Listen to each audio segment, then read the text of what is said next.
최근 재밌는 현상 중에 하나는 외국인이 좀 도외시했다가 좀 사는 업종들이 막 튀기 시작하는 그림이 나오거든요. 4월 달에는 미디어 교육이 날라갔고요. 그리고 최근에는 소프트웨어를 좀 사기 시작하니까 소프트웨어가 좀 움직이는 모습들을 보여주고, 그래서 저는 요즘 들어서는 외국인이 이렇게 밑에 있었던 게 이렇게 움직이는 것들이 뭔가를 계속적으로 체크를 하고 있거든요. 그래서 제가 몇 주 전에도 뭐 인터넷 좀 움직일 것 같다. 가격도 싸고, 그리고 지금 외국인이 매도했다가 좀 살려는 한 모습들도 보여주고, 대표적인 게 미디어 교육이 일단은 선제적으로 보여줬으니까 그런 것들로 계속 순환매가 한두 달은 계속적으로 이어지지 않을까라는 말씀을 드리고 있습니다. 오늘 예를 들어 신재생 같은 거 오랜만에 또 시세내고 네. 그랬더라고요. 그런 것도 그냥 짧은 게 순환매하는 대응으로 보는 게 낫다. 짧은 순환매 대응은 일단은 그렇게 봐야 되는 거라고 생각하고 있고, 그 부채한도 협상 전까지. 네네. 네. 그리고 7, 8월 달에 한번 레벨업 되는 과정에서는 반도체라든지 이런 업종들을 한번 움직여줘야 되는데, 거기에 제가 생각하는 후보는 자동차, 그리고 뭐 인터넷, 그런 업종들이 한번 움직여주지 않을까라는 생각을 하고 여기 있습니다. 왜냐하면 종목을 이제 하반기 전망에 갖고 오셨던데 요거 한번 좀 설명해 주시면 어떨까요? 하반기 유효한 그 탑4 종목이랑 탑4 종목이요? 순환매 대응 6종목을 10개를 이건 리포트에 나온 내용이라서 얘기를 하셔도 될 것 괜찮죠. 같아서. 예, 이게 예, 뭐냐면은 일단은 저희 섹터 애널리스트 분들이 추천을 해주신 거고, 저희가 업종을 보는데, 최근 제가 이 하반기 전망을 하면서 되게 눈에 띄었던 부분들이 24년하고 25년 이익 개선 기여도를 봤어요. 24 내년 내후년. 네. 네. 올해는 뭐 다 바닥을 통과하는 과정이니까.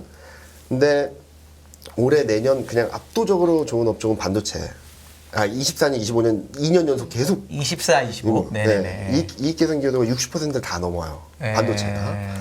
그리고 24년보다 25년이 더 튀는 업종이 화학, 조선, 자동차, IT 가전.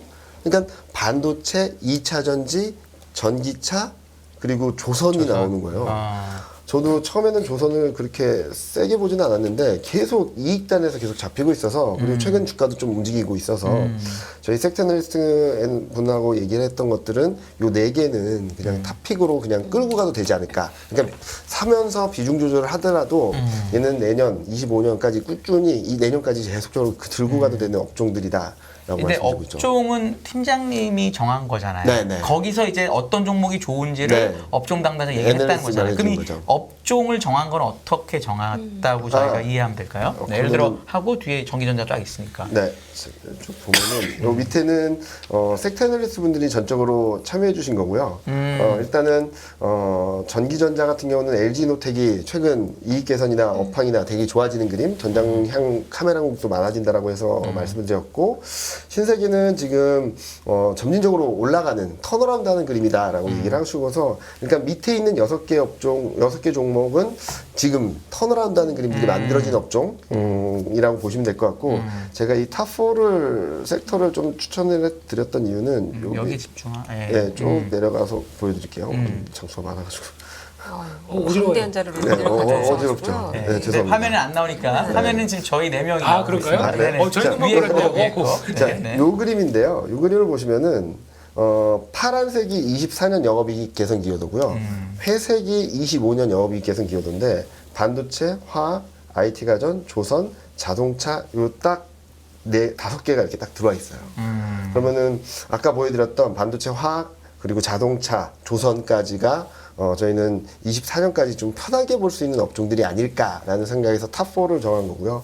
그 와중에 이익 성장률이 좋은 거. 네네네. 근데 뭐 단순하게 올해 하반기가 좋아진다라는 것보다도 24년, 25년까지 쭉 그림이 만들어지고 있으니까 계속적으로 가져가야 된다는 말씀을 드리고 있고, 또 하나는 또 턴어라운드 측면에서 말씀을 드리면 요거를 보여드리면 좋을 것 같은데, 아까 잠깐 말씀드렸던 것 중에 하나가 12개월 선의 EPS나 포워드 가 올라간다고 하는데, 순이익지표 이렇게 쫙 올라가기 시작하고 있어요.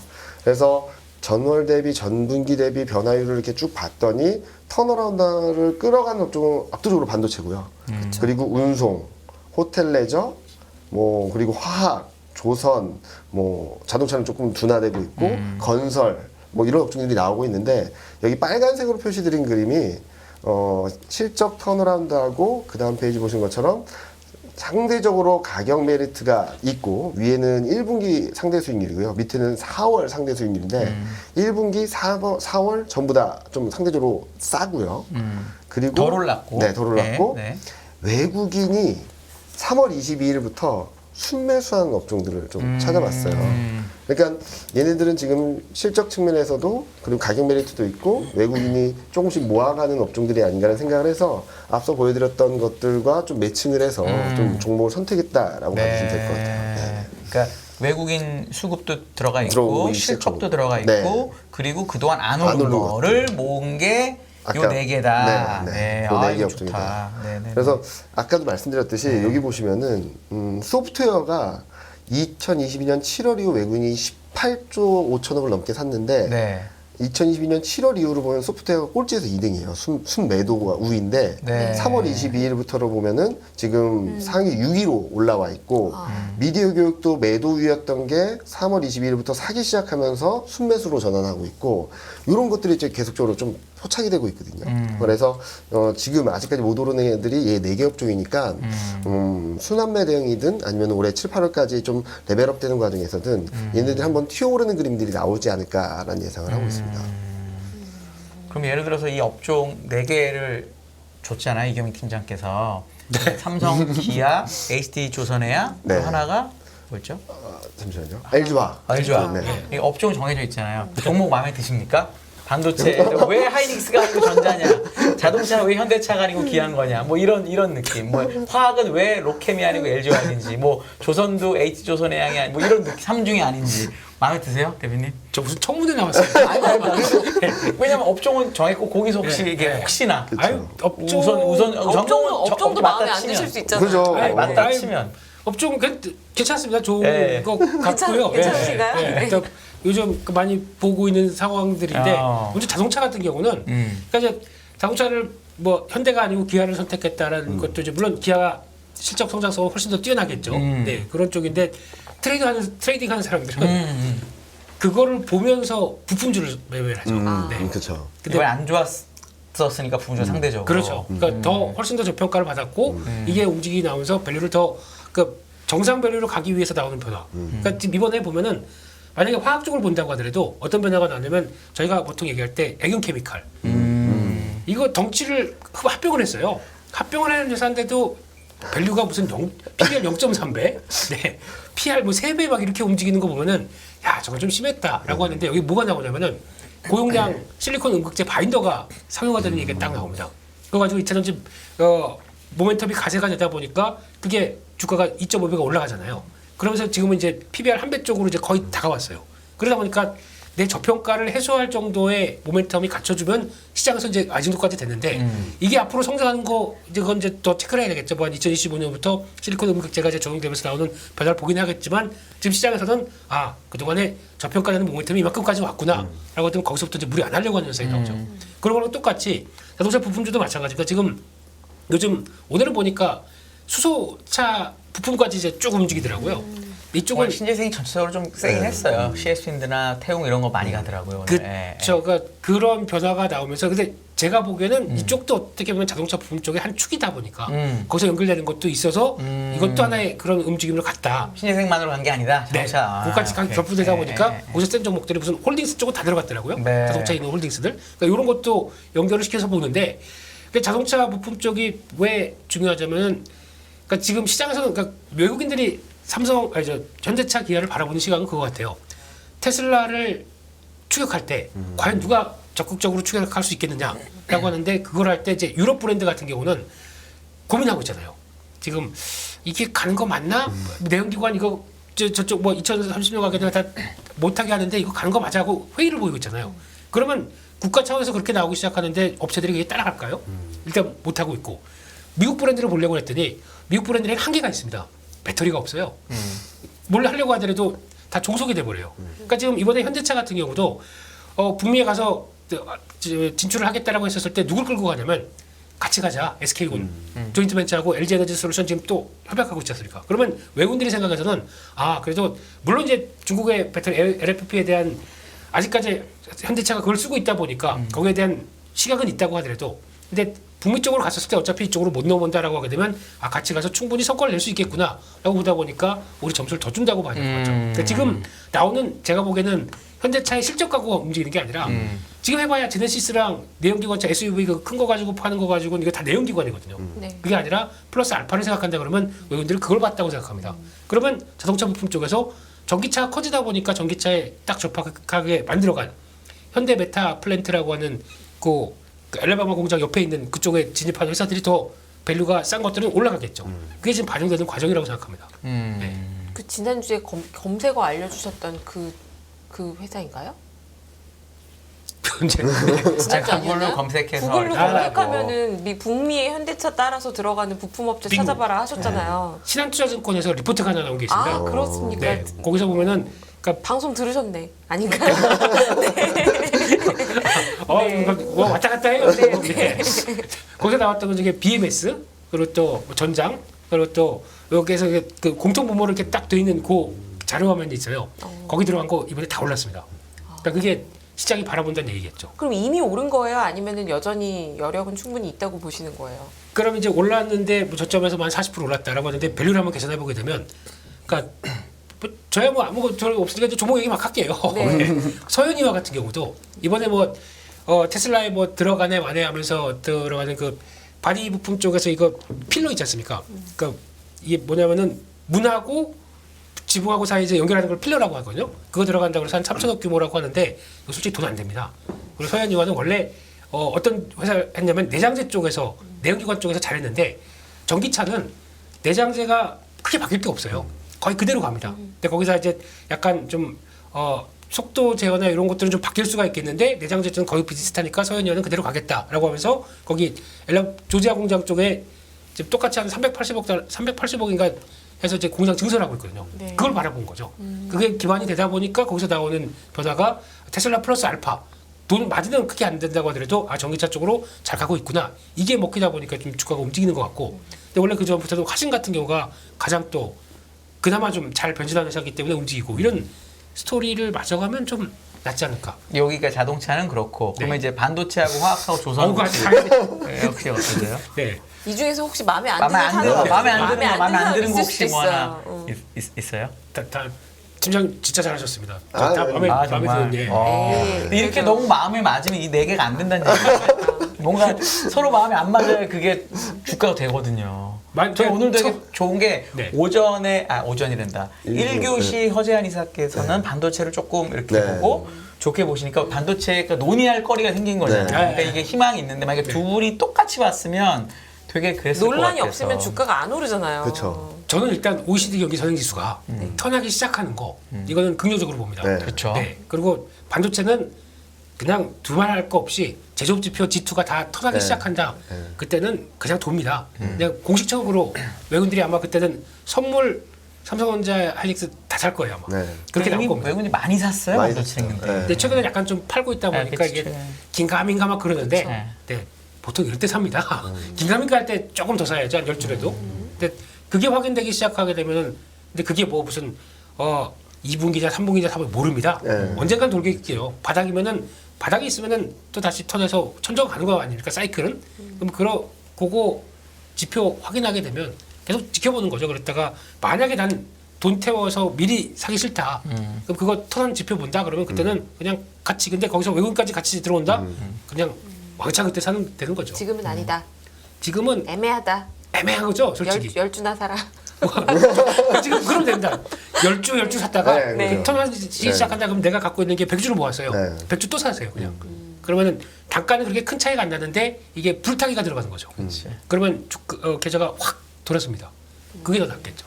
화학이나 조선은 말씀 안 해주시는 건가요? 그래서? 조선 좋아하고요. 네. 조선은 조선의 조선이다 보니까 네 이거는 턴할 때는 뭐 되는 듯 마는 듯 막 한다고 하더라도 또 조선 움직이면은 트레이더들은 기자재합니다. 네. 그렇죠. 기자재 쪽에서 조선은 흑자가 조금만 나면 네. 역시 옛날에는 엄청 세게 오르긴 했었는데 이번에는 아직 그런 그림이 없어서 어떨지 모르겠어요. 이게 예, 제가 아직까지는. 보기엔 그거 같아요. 그 양치기 소년처럼 턴하라도 된다 아니네 된다 이번에도 아니네. 아니고 다음이야 또 다음이야 이렇게 되는 거죠. 그래서 지쳐서도 그런 것 같은데 근데 분명히 턴어라운드가 먼저 된 쪽은 기자재들이거든요. 이쪽은 어차피 이쪽이야 지금 비용 체크해서 후판 가격 체크하고 인건비 뭐 이거 여기서 인건비 올려주면 안 돼요. 다음 사이클 때는 망해버려요.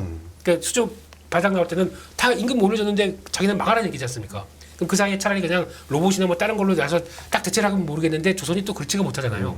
그러니까 그런 때는 그래서 이제 인건비 아끼느라고 그러다 보니까 뭐 하청 주고 뭐 이런 현상들이 나오긴 하는데 그래도 그렇게 되면 어차피 필수로 들어가는 기자재들은 어쩔 수가 없는 거지 않습니까?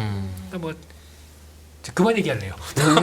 대표님이 이렇게 말씀을 해주셨는데 아직 오늘 좋아요가 1000개 안 예, 왔어요. 여기까지만 하시고 여기까지 네. 해서 다음 주에 또 물어봐야 되니까. 가열차게 여쭤봤으니까. 네. 네. 이경민 팀장님 팀장님 자리인데 왜 네? 제가 근데 오늘 증권주 움직인 거는 왜 그럴까요? 왜냐면 거래대금 이렇게 빠졌는데 또 그때는 좋더니 또 오늘은 또 반등을 증권주 하고.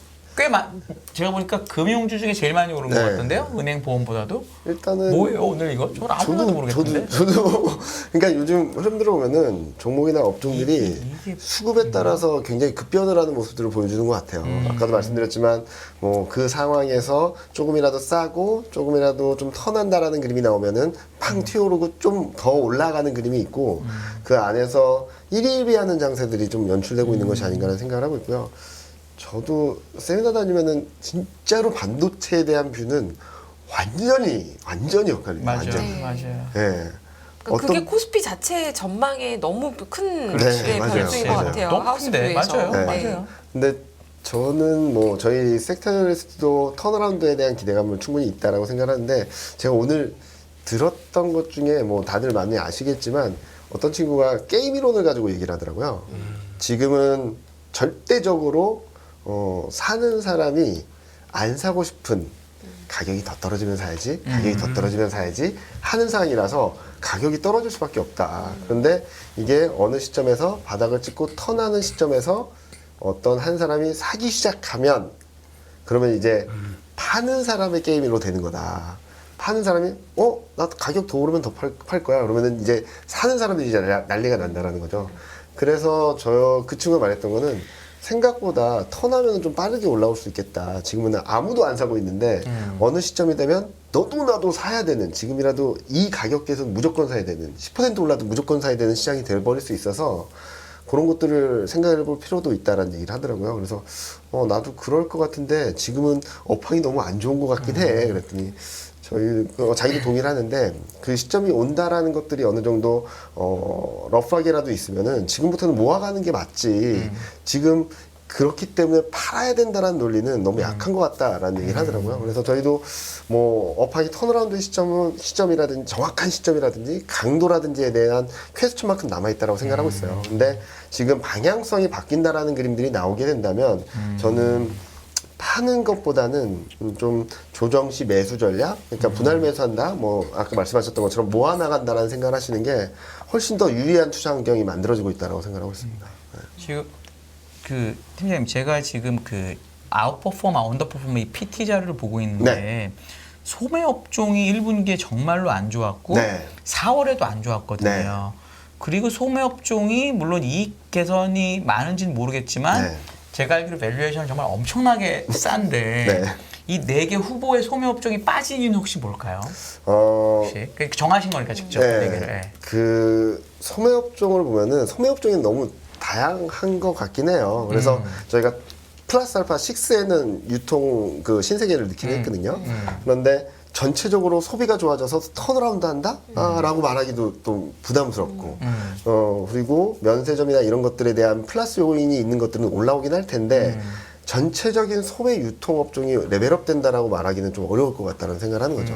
특히 한국 같은 경우는 부채 문제라든지 여러 가지 좀 소비가 좀 최근 들어서 올라오긴 했지만 네. 그래도 이게 추세적으로 쭉쭉 올라갈까에 대한 퀘스천 마크들이 있고 저희가 7, 8월 달에 한번 레벨업 될 수 있다라는 포인트는 수출 쪽이다 보니까 좀 대외 환경들에 좀 포인트를 맞췄다. 내수를 약간 내수는 일단 조금 그러니까 좀 빠진 거죠. 그러니까 네. 아까 보니까 반도체, 화학, 자동차, 자동차. 뭐 조선이 전부 다 수출주. 네. 그러니까 수출이 좋아지고 네. 그리고 환율도 좀 떨어지는 걸로 하우스는 당연히 보겠네요. 보고 있습니다. 네. 일단은 환율 같은 경우는 최근에는 너무 약하잖아요. 진짜로. 오늘도 좀 올랐. 오늘 좀 올랐습니다. 맞았죠. 1,320원? 네. 네, 좀 심각하다고 할 정도로 아까 허재현 이사님이 보여주셨던 그림처럼 너무 심각하다고 할 정도로 약한 흐름인데 제가 보기에는 그런 것들은 좀 2분기가 지나면서 좀 소화되지 않을까라는 생각을 하거든요. 일단은 수출이 턴하고 무역 수지 적자가 줄어들게 되면 좀 다른 그림이 만들어질 수 있다고 생각하고 있고 또 하나는 요 위에 그림이 뭐냐면은 미국하고 유럽 간의 GDP 성장률 격차, 미국하고 유럽 간의 유로존 간의 기준금리 격차인데 누가 경기 방향성이 세고 누가 통화정책이 매파적인가를 보고 있는 거죠. 근데 22년에는 그냥 미국이 일방적이었습니다. 그러니까 달러 강세가 뭐 급격하게 진행됐던 거고 10월을 고점으로 꺾이기 시작한 게 이게 미국하고 유로존 간의 기준금리 격차가 3분기가 고점으로 4분기에 플랫하기 시작했고 1분기부터는 쭉 떨어지는 그림이에요. 통화정책은 일단. 근데 아직 남아있는 게 경기 쪽인데요. 경기가 미국이 워낙 잘 버티다 보니까 2분기까지는 미국이 좀 더 유럽보다 나은 상황이죠. 근데 이것도 이제 2분기를 지나면서 이렇게 마이너스로 가거든요. 그러면 전반적인 달러 약세 흐름들이 이어질 수밖에 없다라고 생각하는 거고 또 하나는 요 밑에 그림은 달러 대비 원화 약세 강도입니다. 회색선이. 너무 약하죠, 지금. 자, 근데 제가 여기서 고민하는 거는 외국인이 왜 들어왔을까? 네. 저는 이거를 거꾸로 이용하고 있다라고 생각하는 겁니다. 일단은 환율은 이제 2분기, 3분기로 가면 갈수록 더 오르긴 어렵고 좀 내려가는 그림일 텐데 지금까지 일방적인 원화 약세가 전개된 만큼 되돌림은 충분히 있지 않을까? 그리고 환율, 이제 수출 개선, 뭐 무역수지 적자 축소 이런 것들이 나오게 된다면 원화의 일방적인 약세가 꺾이면은 환 쪽에서도 수익이 나지 않을까라는 차원에서 조금씩 계속적으로 들어오는 것이 아닌가. 뭐 적극적으로 막 사는 건 아니더라도 매수 우위를 3월 20일부터 계속적으로 보여주고 있거든요. 그런 그림들이 조금 만들어지고 있다라고 생각을 하고 혹시 있어요. 환율 혹시 올해 연말 하우스비가 어떻게 돼요? 1,200원까지 간다라고 생각하고 있어요. 진짜 일부랑 일교시하고 정말 완전 극이네요. 극이네요. 좋네. 왜냐면 허재한 이사께서는 1350원 올해 지금보다 60원. 높을 수 있다고 네. 연말에 그렇게 얘기했기 때문에 저희는 그렇게까지 보진 않고 올인 있어요. 1,200원. 아니 네. 뭐 누가 맞는지 그렇죠, 모르는 거라 모르는 그거를 거니까. 말씀드리고 싶어가지고 저희 시청자분들한테. 근데 저희는- 거기서 제일 네. 중요한 게 지금 반도체가 네. 국내 한국 요인으로는 반도체가 지금 제일 너무 큰 뷰의 차이를 만들고 맞습니다. 있어요. 네, 맞습니다. 그래서 저희도 반도체 하는 애널리스트하고 계속적으로 업데이트하고 계속적으로 얘기를 하고 있는데 그 친구도 최근 들어서 형 생각보다 세게 올라오진 않아요. 그렇게 얘기는 하기도 하는데 그래도 하반기에는 올라온다라는 그림은 아직까지 명확하거든요. 그래서 제가 자꾸 말씀드리는 거는 방향성이 바뀐다는데 좀 포인트를 두고 전략을 세우자라는 말씀을 드리고 싶어요. 제가 21년 10월 달에 뷰를 꺾은 뒤로 계속 안 좋다고만 말씀드렸거든요. 근데 그동안에는 경기나 실적이나 모든 게 하강 사이클이었던 거죠. 근데 이게 지금 바닥을 잡고 이렇게 바뀌기 시작하고 있다는 측면에서 이제부터는 조종식 매수 관점으로 계속적으로 접근을 근데 하면 사실 좋겠다. 지금 미국의 방향성은 미국 경기의 네, 방향성은 네. 또 이제 침체가 언제 오냐의 문제지 네. 꺾이는 방향으로 가는 네, 거를 맞습니다. 바라보고 네, 있잖아요. 또 허 이사님이랑 또 굉장히 큰 차이가 있으신 네. 거는 부채한도 협상 난항에 대해서는 동의를 하시지만 그 이후의 금리 레벨이 네. 지금 팀장님께서는 좀 내려가는 걸로 보고 네, 계시는 네. 거고 네. 허 이사님은 별로 안 내려올 것 같다라는 뷰거든요. 일단은 경기가 안 좋아지는데 금리가 올라갈 수 있을까요? 뭐 유동성의 문제라고는 하겠지만 네. 유동성으로 문제로 인한 것은 최근에도 1개월물이나 이런 것도 많이 올라갔잖아요. 그런 쪽과 조금 다르게 봐야 되는 그림들이 아닌가. 우리가 투자하는 채권 금리는 뭐 1개월물을 하시는 분은 별로 많지 않겠죠. 그렇죠. 그런 쪽들은 전반적으로 우하향하는 그림이고 그리고 연준이 명확하게 보여준 게 있습니다. 물가만 잡히면 금리 인하한다. 경기가 올라와도 금리 인하한다. 그러니까 제가 내년 24년을 되게 좋게 보고 있거든요. 왜냐면 미국, 유럽 경기 턴하는데 미국이 금리 인하해주면은 투자 환경이 얼마나 좋을까? 라는 생각을 하는 거죠.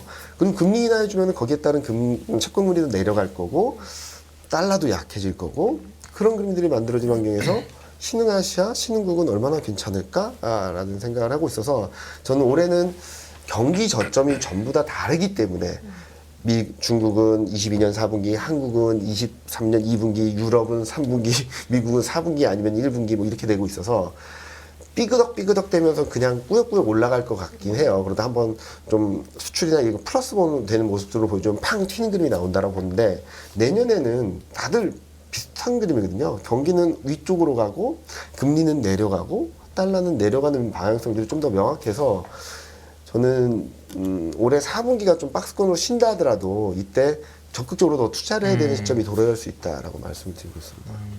안녕하세요. 이승입니다. 더 많은 영상을 보고 싶으신 분들은 화면 오른쪽에 있는 구독 버튼을 눌러주시기 바랍니다. 그리고 영상을 보시면서 좋아요는 필수인 거 아시죠? 항상 인포맥스 라이브를 사랑해주셔서 감사합니다.